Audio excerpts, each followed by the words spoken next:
Hello guys! Welcome back to my channel! So for today's video, magluluto tayo ng munggo na mayroong tinapa. So ayan nga guys, ito na yung aking mga ingredients. Munggo, may kangkong, ampalaya, onion, garlic, ginger, at saka yung tinapa. So umpisahan na natin. Siyempre, painitin muna natin yung ating mantika, tapos ilagay na natin ang ating ginger. Halu-haluin lang natin. Tapos, ang isusunod ko diyang ilalagay yung ating garlic. Ayan. At isusunod ko na din dyan yung ating onion. Ayan, medyo halu-haluin muna natin ng konti. Ayan na nga yung ating onion. Halu-haluin na naman natin. Nagluto ako ng munggo kasi bigla akong nag-crave. Ayan. Bigla akong nagutom ng munggo. Kaso nga lang yung aking mga ingredients kulang. Gaya nung chicharon, wala. Ayan, nilagay ko na pala guys yung ating tinapa. Tinapa ng Ilocano yan guys. Galing pa yan ng Pilipinas. Pinadala lang nila sa aking ayaw. Kasi hindi ako makabili ng baboy. Hindi ako sinasamahan bumili. Wala naman akong kasamang pumunta sa Dubai o kaya sa Ajman.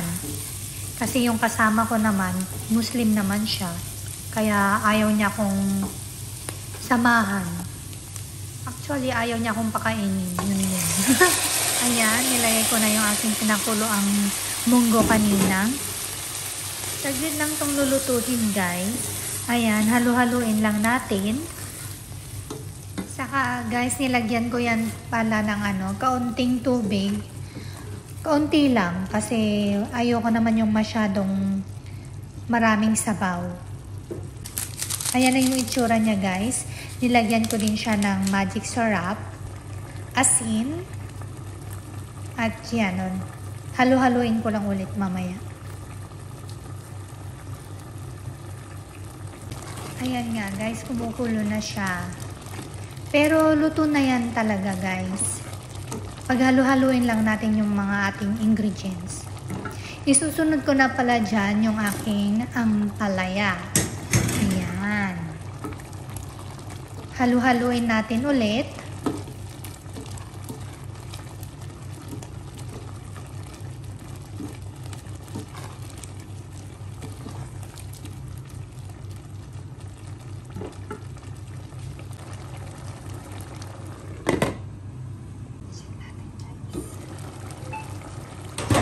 Kumukulo na siya guys. Pwede na natin ilagay yung ating huling sahog, which is yung ating kangkong.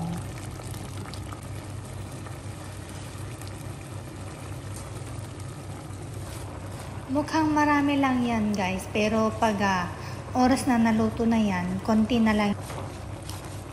Ayan, takpan lang natin ulit guys hanggang sa maluto na ang ating ginisang munggo. Ayan.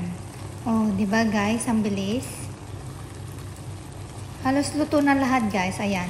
Halu-haluin ko lang siya ng konti. Tapos ilalagay ko na siya sa aking lagayan kasi this is my food for siguro mga 3 araw.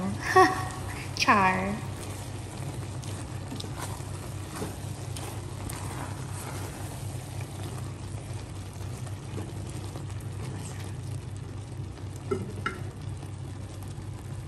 Ayan na nga guys, luto na. Isasalin na natin yung ating munggo.